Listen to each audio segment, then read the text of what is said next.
Good evening. Good evening.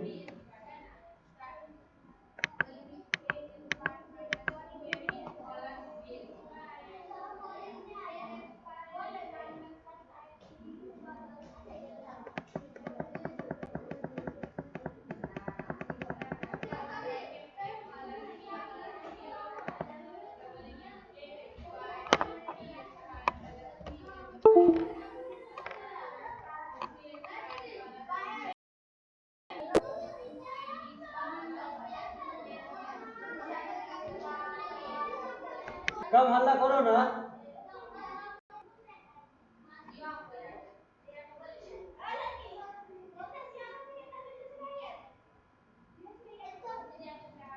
देखिए, आप लोगों को आज हम लोग हार्ट के बारे में पढ़ेंगे। तो हार्ट की परिवहन चैप्टर चल रहे थे, जिसमें आपको आवर हार्ट पढ़ाना था, जो पिछली कक्षा में इमेज के कारण आपको नहीं बताया गया था। पिछली क्लास में आज आप लोगों को बताया जाएगा। तो हार्ट में सबसे पहले देखिएगा आप लोग, जो ये हार्ट यहाँ पे मानव शरीर में होते हैं।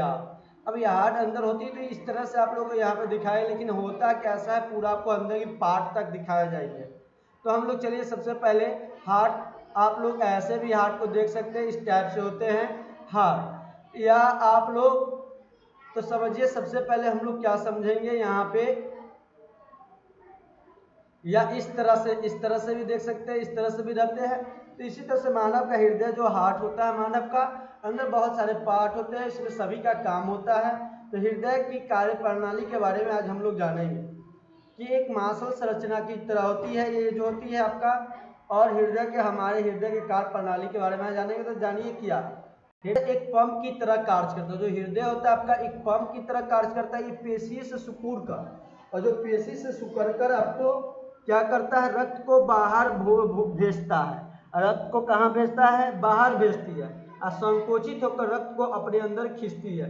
ये संकोचित होकर रक्त को अपने अंदर की ओर खींचती है। हृदय के संकोचन को स्टोल, फैलने को अनुस्थल और डायस्टोल कहते हैं। हृदय को संकोचन को सिस्टोल कहते हैं। यानी हृदय को संकोचन को क्या करते हैं, याद रखिएगा, संकोचन कहते हैं। संकोचन को क्या कहते हैं, सिस्टोल कहते हैं।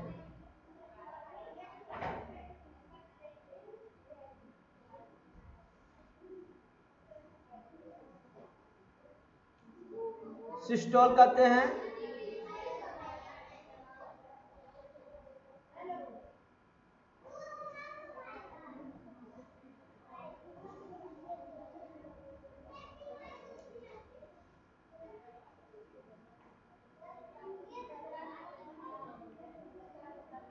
सिस्टोल कहते हैं। हृदय के संकोचन को क्या कहते हैं, सिस्टोल कहते हैं। याद रखिएगा, हृदय के संकोचन को सिस्टोल, और हृदय के संकोचन जैसी ही होती है ना तो उसे हम सिस्टोल कहते हैं।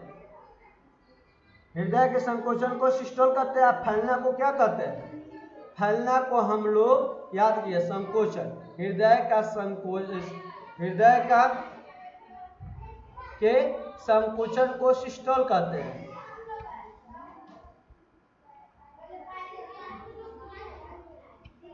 हृदय के फैलना को क्या कहते हैं, हृदय के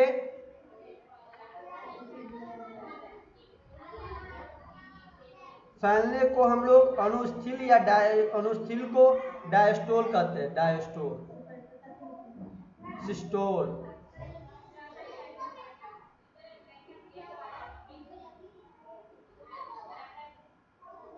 डायस्टोल कहते हैं। तो संकोचन को सिस्टोल कहते हैं। फैलने को क्या कहते हैं, फैलने को हम लोग, फैलने को क्या कहते हैं, तो फैलने को क्या कहते हैं, फैलने को डायस्टोल कहते हैं। फैलने को क्या कहते हैं, डायस्टोल।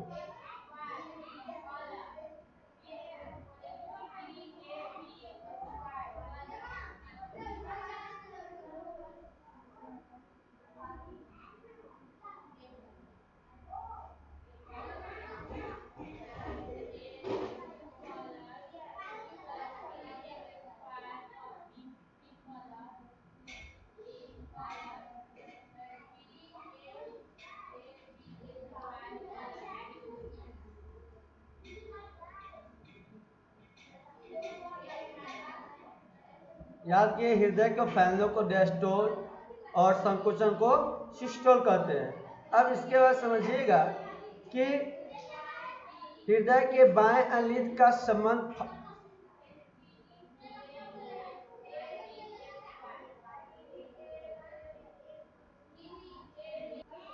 हृदय के बाएं जो होता है, हृदय के बाएं आलिंद का संबंध फुफ्फुस शिरा से होता है। जो हृदय होता है ये दाएं आलिंद है आपका, ये क्या है, बाएं आलिंद है। तो दाएं आलिंद का संबंध किससे है आपका, फुफ्फुस शिरा से है। किससे, यहाँ पर लिखा गया है ना, फुफ्फुस शिरा से। तो हृदय में, हार्ट में दो आलिंद, चार आपको कौन आलिंद में, दाएं आलिंद में, बाएं आलिंद में फुफ्फुस शिरा से, और दाएं आलिंद में कौन शिरा से, फुफ्फुस शिरा से रहेगा। और दाएं आलिंद का संबंध आपका फुफ्फुस शिरा से होता है, जो फेफड़ों को ऑक्सीजन युक्त रक्त लाती है। जो फेफड़ा को क्या करता है, ऑक्सीजन लाता है, फेफड़े से ऑक्सीजन युक्त ब्लड को लाती है, खून को लाती है, रक्त को लाती है। बाएं आलिंद का संबंध किससे होता है, तो बाएं आलिंद का संबंध दुई पाकर द्वार बाएं निलय से होता है।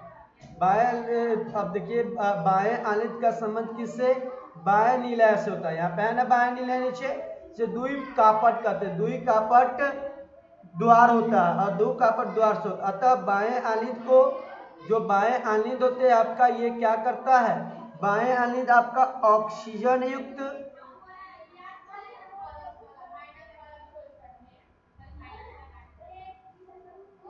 बाएं आलिंद को ऑक्सीजन युक्त रक्त को कपाट खोलकर बाएं निलय में जाता है, बाएं निलय में आ जाता है। जैसे ही हम लोग बाएं आलिंद का ऑक्सीजन युक्त रक्त कपाट खुलता है, उस यहाँ से खुलकर क्या करता है, देखिए यहाँ से ऐसे गया आता है, फिर आने के बाद आपको कहाँ चला जाता है, बाएं निलय में चला जाता है। अब देखिएगा, यहाँ पर सबसे पहले बात किया जा रहा है आप लोगों को, तो यहाँ पे क्या बताया जा रहा था कि जो बाएं आलिंद है आपका, बाएं आलिंद से क्या करता है, आलिंद का ऑक्सीजन युक्त रक्त का पार्ट खोलकर बाएं निलय में चलाता है। कौन निलय में चलाता है आपको, बाएं निलय में चलाता है ना, बाएं निलय में। जब ये बाएं निलय में, यहाँ से बाएं आलिंद से आपका कपाट खुलकर इसमें आ जाता है, इस वाले पार्ट में, कौन सा, इस वाले पार्ट में आ जाता है। यहाँ से कपाट खुलते हुए आपको इस कहाँ आ गया, इसमें आ जाते हैं आपका बाएं निलय में। तो बाएं आलिंद से आपका किस निलय में, ऑक्सीजन युक्त रक्त किस में आ गया आपका, बाएं निलय में आ गया। जब बाएं निलय में आ जाता है, तो बाएं निलय का एक संबंध एक महाधमनी से होता है। अब मान लिया बाएं निलय का संबंध एक बाएं महाधमनी से होता है। किससे होता है, महाधमनी से होता है। जब महाधमनी से होता है, तो अतः बाएं निलय ऑक्सीजन युक्त रक्त को इस महाधमनी से होकर पूरे शरीर में चले जाता है। जो यहाँ से देखिए महाधमनी का संबंध, ये महाधमनी, ये पूरे शरीर में चले जाते हैं। किसके द्वारा चला जाता है, महाधमनी के द्वारा, और आपका पूरा ब्लड आपके पूरे शरीर में चला जाता है, पूरे शरीर में चला जाता है। महाधमनी से होकर पूरे शरीर में चला जाता है, और शरीर के विभिन्न भागों से ऑक्सीजन विहीन अशुद्ध रक्त महाशिरा द्वारा दाएं आलिंद में आता है। जितना अशुद्ध रक्त होता है सभी किस आलिंद में पहुंच जाता है, आपको जितना भी ब्लड आपके शरीर में अशुद्ध ब्लड आपको दाएं आलिंद में जाकर पहुंच जाते हैं, दाएं आलिंद में जाकर पहुंच जाते हैं। जब दाएं आलिंद में पहुंचते हैं, तो दाएं आलिंद में आते हैं, तो दाएं आलिंद और दाएं नीले के बीच में त्रिकाप्ट होता है, और दाएं आलिंद और दाएं नीले के बीच में, देखिए दाएं आलिंद यहाँ पे आपको, यहाँ नीचे दाएं नीले है, इसके बीच में आपको क्या होता है, त्रिकापट होता है, त्रिकपाट होता है। अर्थात दाएं आलिंद का रक्त इस कपाट के फेफड़ों कपाट से होकर दाएं नीले में जाता है। अब क्या होता है आपका, दाएं आलिंद से रक्त इस कपाट से होकर आपको कहाँ पे, दाएं आलिंद और दाएं आलिंद का रक्त कपाट इस कपाट से होकर आपको दाएं निलय में जाता है। कहाँ पे जाता है, दाएं निलय में, यहाँ पे आता है, दाएं निलय में जाता है। जब दाएं निलय में आती है, तो दाएं निलय का संबंध किससे है, फुफ्फुस धमनी से हो जाता है।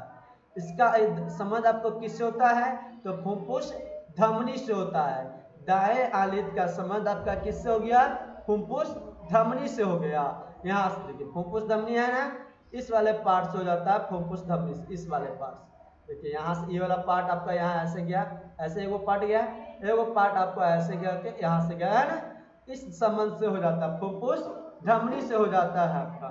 फुफ्फुस धमनी से होता है जो फेफड़ों तक जाता है, जो कहाँ तक आपको ये कहाँ तक गई है, ये आपका फेफड़ा तक जाती है। फुफ्फुस धमनी आपको कहाँ तक गई है, फेफड़ों तक जाती है। अब फेफड़ों तक जाती है फुफ्फुस धमनी, तो ये रक्त फुफ्फुस धमनी से होते हुए फेफड़ों तक जाती है, वहां से उसकी कार्बन डाइऑक्साइड फेफड़ों में चली जाती है, वहां से उसकी जो कार्बन डाइऑक्साइड होती है CO2 फेफड़ों में चली जाती है और ऑक्सीजन रक्त में आ जाती है, और जो ऑक्सीजन होता है वो ब्लड में आ जाती है वहां से आपको, और फेफड़ा में क्या चला जाता है आपको, CO2 कार्बन डाइऑक्साइड चली जाती है। तो परिवहन के एक चक्कर पूरा करने में रक्त को हृदय से होकर 2 बार गुजरना पड़ता है, यानी एक बार आपको साइकिल चक्कर करना है, साइकिल परिवहन को एक चक्कर पूरा करना है, तो ब्लड को हार्ट से आपके हृदय से 2 बार गुजरना पड़ता है। यही ब्लड कभी कभी रुकने का कार्य कर देता है, तो आपको यदि ब्लड रुक गया है तो हार्ट में काम करना बंद कर देता है, तो किसको हार्ट अटैक आ जाते हैं। तो यही परिवहन का एक चक्कर पूरा करने में रक्त को हृदय से 2 बार में गुजरता पड़ता है, इसलिए मनुष्य में रक्त को दोहरा परिसंचरण भी कहते हैं। मनुष्य को क्या कहते हैं, दोहरा परिसंचरण भी कहते हैं। अब बात आती है यहाँ तक, तो समझिए रक्त का परिसंचरण किसे कहते हैं, लिख सकते हैं आप लोग, परिसंचरण।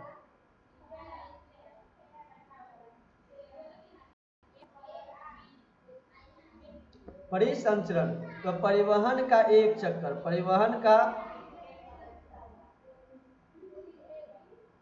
एक चक्कर पूरा करने में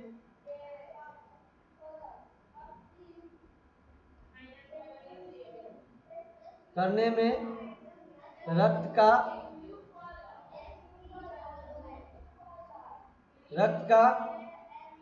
को कर लीजिए, रक्त को हृदय से 2 बार गुजरना पड़ता है,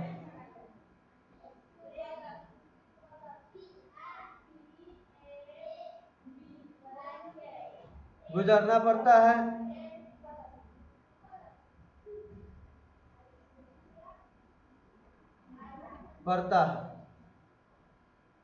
इसलिए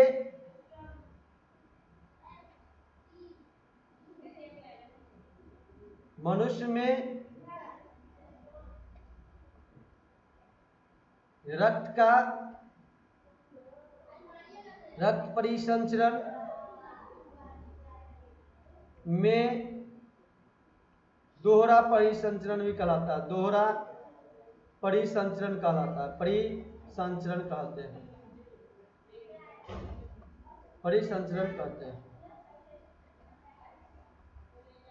ये था आपका, तो इस तरह से यहां तक हुआ।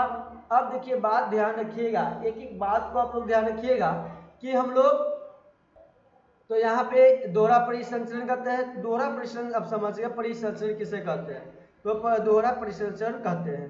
अब समझिएगा कि आराम की अवस्था में किसी भी स्वस्थ व्यक्ति को हृदय को पंप करने में 1 मिनट में 70 या 72 बार, ऑप्शन में आपका 72 बार भी रहते हैं।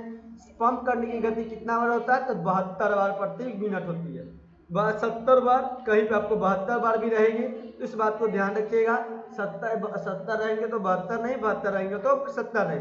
तो 1 मिनट में आपका हृदय को गति करने में कितना पंप लगता है, 70 या 72 बार मिनट होती है, 70 या 72 मिनट होते हैं। परंतु व्यायाम करते समय या दौड़ते समय यह बढ़कर कितना आपका पहुंच जाता है, तो 150 पहुंच जाता है। यानी आप आराम स्वस्थ व्यक्ति 1 मिनट में 72 बार उसका पंप कर रहा है, या 70 बार करता है, 70 या 72, किसी बुक में 70, किसी बुक में 72 रहते हैं। और एक बार दौड़ते समय यदि व्यायाम कीजिएगा तो 150 तक पहुंच जाते हैं।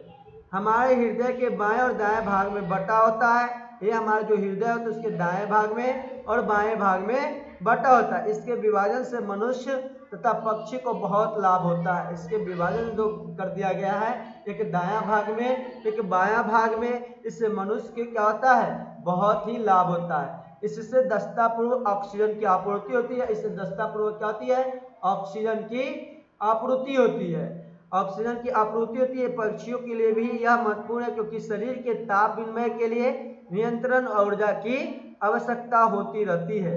जल स्थल जैसे चर, जैसे मेढक, सरीसृप में तू कोष्ठीय हृदय होते हैं। मछली के हृदय में केवल 2 काष्ठ होते हैं। मछली का जो हृदय होता है उसमें केवल कितने कोष्ठ होते हैं? तो 2 काष्ठ होते हैं। मछली के हृदय में कितने काष्ठ? 2 काष्ठ होते हैं, कोष्ठ होते हैं। कोलोम से ऑक्सीजन लेकर रुधिर सीधे से हृदय में पहुंचता है। कोलोम से ऑक्सीजन लेकर आपका रुधिर सीधे कहाँ पहुंच जाता है? हृदय में पहुंच जाता है। ऑक्सीजन कोलोम से आपका रुधिर लेकर ऑक्सीजन आपको हृदय में पहुंच जाता है।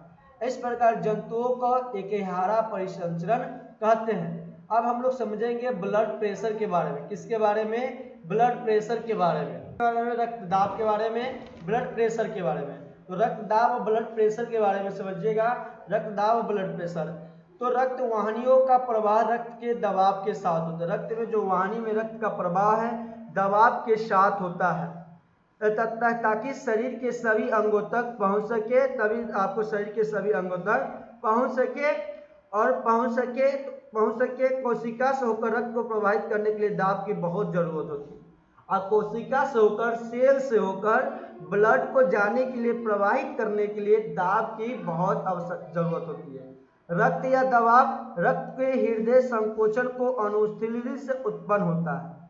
संकोचन के समय उत्पन्न वाला दाब आपका लगभग कितना होता है? रक्त का दाब तो 120, कितना? 120 mm प्रति मिनट होता है। क्या होता है? मिलीमीटर ऊंचे पारे स्तंभ के बराबर होता है। इसे हम सिस्टोलिक प्रेशर भी कहते हैं। तो सिस्टोलिक प्रेशर किसे कहते हैं? तो लिख सकते हैं सिस्टोलिक प्रेशर के बारे में।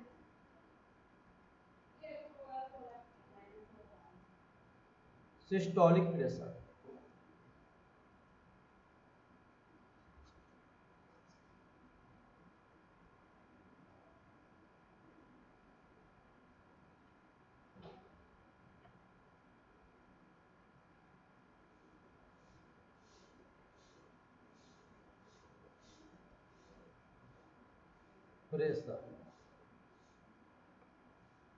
सिस्टोलिक प्रेशर के बारे में समझिएगा।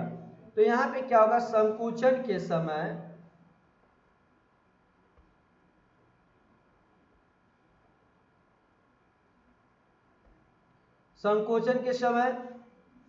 उत्पन्न होने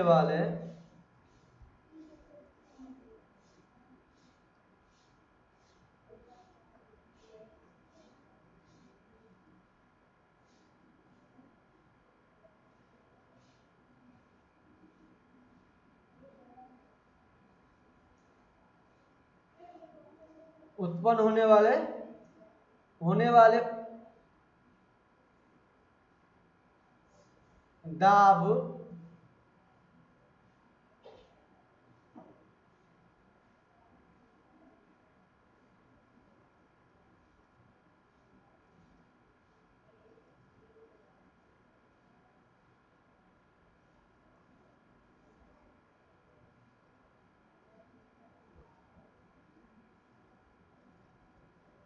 दाब 120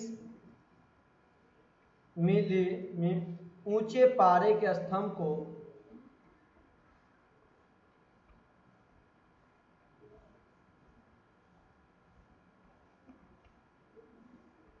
स्तंभ के बराबर होता है, उसे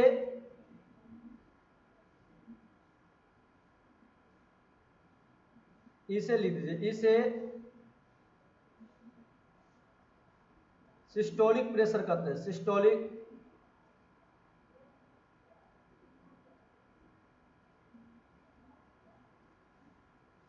सिस्टोलिक प्रेशर कहते हैं।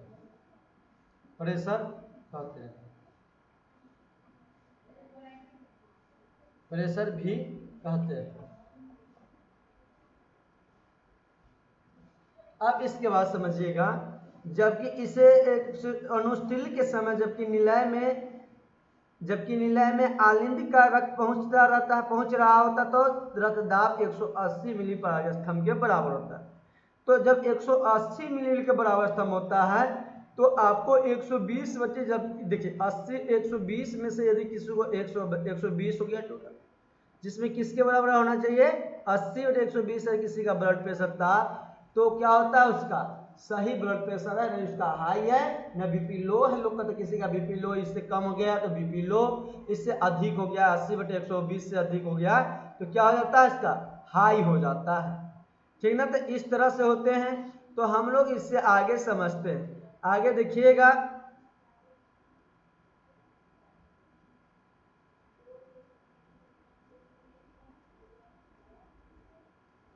अब समझिएगा यहाँ पे, तो आप लोग जब कोलेस्ट्रॉल के जम जाने से रक्त की वाहिनियों की दीवार क्या हो जाती है सक्रिय हो जाती है। जब कोलेस्ट्रॉल आपका जम जाने के कारण ब्लड के जो रास्ते होते हैं, दीवारें होती है, वो सक्रिय हो, तब रक्त का दबाव बढ़ जाता है, तब हृदय कार्य अधिक करना पड़ता है हृदय को। रक्तदाब जिस यंत्र से मापा जाता है उसे सिप्रोमीटर कहते हैं। देखिए, जब आपको रक्त ले जाने वाली एक रास्ता होती है, वाहिनी होती है, उस वाहिनी पे यदि क्या जम जाए, दीवारें संकीर्ण संकीर्ण हो जाए, दीवारें छोटी हो जाए, फैलाव जाना रास्ता कम, उस पर रक्त का क्या होता है ब्लड का दबाव बढ़ जाता है। जब दबाव जैसे ही बढ़ेगा तब का हार्ट अधिक कार्य करने लगेगा जब रक्तदाब को जिस यंत्र से मापा जाता है ना, ब्लड को जिस रक्तदाब को मापने को हम क्या कहते हैं, रक्तदाब मापने के यंत्र को हम लोग रक्तदाब मापने के यंत्र का नाम क्या है, स्फुगमीटर कहते हैं। रक्तदाब माप यंत्र को हमको क्या कहते हैं, माप यंत्र को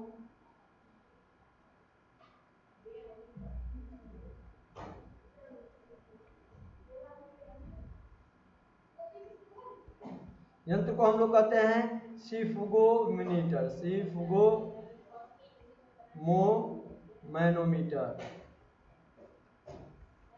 मीटर कहते हैं, सिफुगोमोनोमीटर कहते हैं कहा जाता है। अब समझिएगा आप लोगों को इसके बाद रुधिर वाहिका के बारे में, किसके बारे में, रुधिर वाहिका के बारे में समझिएगा। तो रुधिर वाहिका में 3 बातें आपको समझना है। रुधिर वाहिका में क्या क्या समझना है, धमनी के बारे में, शिराएं के बारे में और कोशिका के बारे में।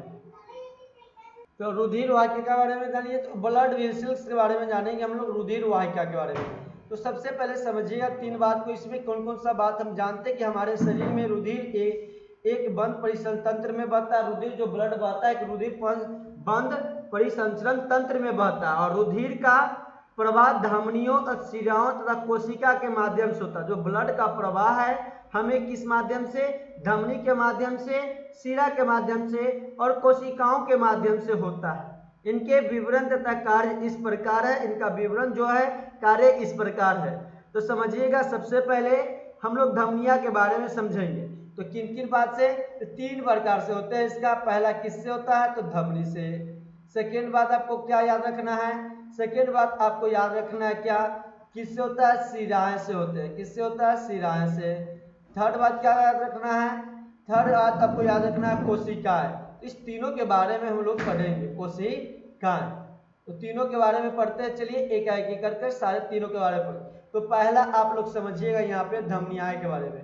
धमनियाएं, धमनियाएं के कार्य क्या है, सबसे पहले समझिए यहाँ पर धमनियाएं।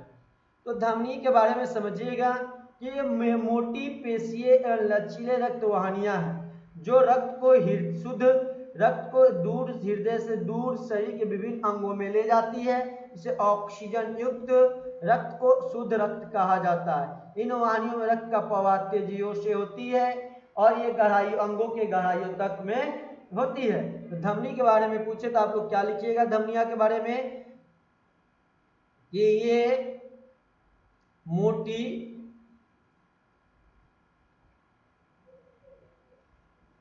पेशी, ये मोटी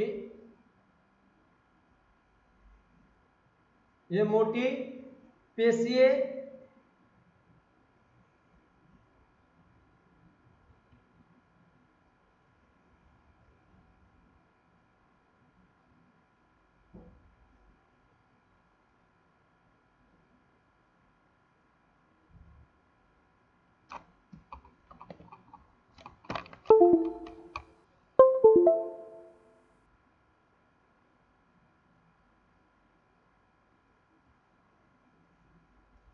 मोटी पेशीय एवं लचीले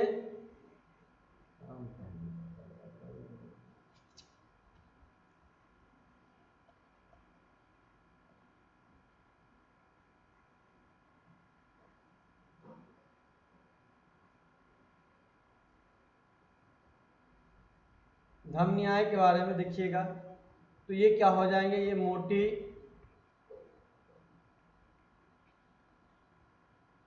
पेशिए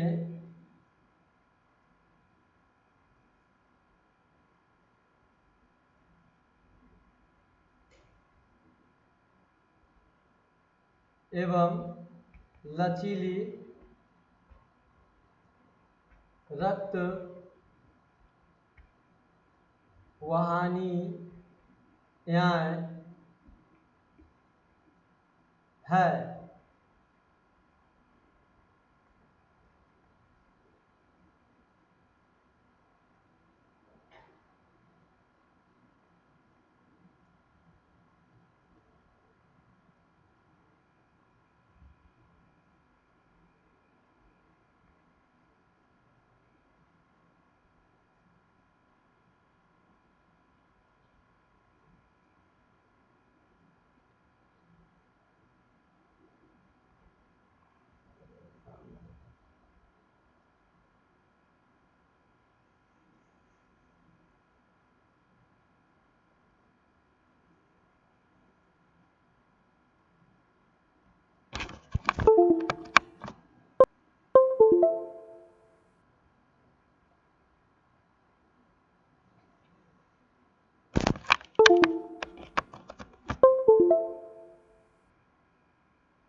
इससे आगे कल आप लोगों को बताया जाएगा, ये काम नहीं कर रहे हैं लिखने वाला पेन टच, इस वजह से नहीं बताया जा रहा है, तो कल आप लोगों को इससे आगे बताया जाएगा।